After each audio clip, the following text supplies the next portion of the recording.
பாரத பிரதமர் நரேந்திர மோடியின் ஆதரவு பெற்ற ஸ்ரீபெரும்புதூர் தொகுதியின் வெற்றி வேட்பாளர் VN வேணுகோபால். வாக்களிப்பீர் சைக்கிள் சின்னத்திற்கு.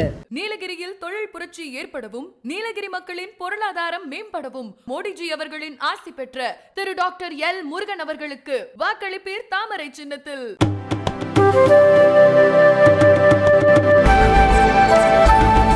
மக்களவை தேர்தலில் போட்டியிட வாய்ப்பு வழங்கப்படாத அதிருப்தியில் கர்நாடக அதிமுக மாநில செயலாளர் SD குமார் திடீரென ராஜினாமா செய்துள்ளார். மக்களவை தேர்தல் நெருங்கும் நிலையில் அரசியல் கட்சிகள் தீவிரமாக பிரச்சாரம் மேற்கொண்டு வருகின்றன. அதிமுக தன்னை தேசிய கட்சி என்று கூறிக்கொண்டிருந்தாலும் தமிழகத்தை தாண்டி அதன் செயல்பாடுகளை காண்பது அரிதாகவே உள்ளது. இந்த சூழலில் மக்களவை தேர்தலில் போட்டியிட வாய்ப்பு வழங்கப்படாத அதிருப்தியில் கர்நாடகாவில் அதிமுக மாநில செயலாளர் SD குமார் திடீரென ராஜினாமா செய்துள்ளார். இது குறித்து செய்தியாளர்களிடம் பேசிய அவர், கர்நாடகாவில் மக்களவை தேர்தலில் போட்டியிட விருப்ப மனு கொடுத்தும் வாய்ப்பு வழங்கப்படவில்லை. இதனால் மாநில செயலாளர் பதவியிலிருந்து விலகிக் கொண்டேன்.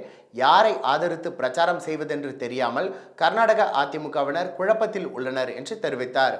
மேலும் கர்நாடக அதிமுகவின் முக்கிய நிர்வாக பொறுப்பில் இருப்பவர்கள் தங்களது ஆதரவாளர்களுடன் ராஜினாமா செய்ய உள்ளதாக தகவல்கள் வருகின்றன என்று குறிப்பிட்ட அவர், பிற மாநிலங்களில் கட்சியை ஏன் வளர்க்க வேண்டும் என்று மேலிடம் நினைப்பதாகவும், ஜெயலலிதா மறைவிற்கு பிறகு கர்நாடகாவில் இருக்கும் அதிமுக நிர்வாகிகளுக்கு கட்சி தலைமை மதிப்பளிப்பதில்லை என்றும் வேதனை தெரிவித்துள்ளார். மக்களவை தேர்தல் நெருங்கும் நேரத்தில் அதிமுகவின் மாநில செயலாளர் ராஜினாமா செய்துள்ள சம்பவம் பரபரப்பை ஏற்படுத்தியுள்ளது.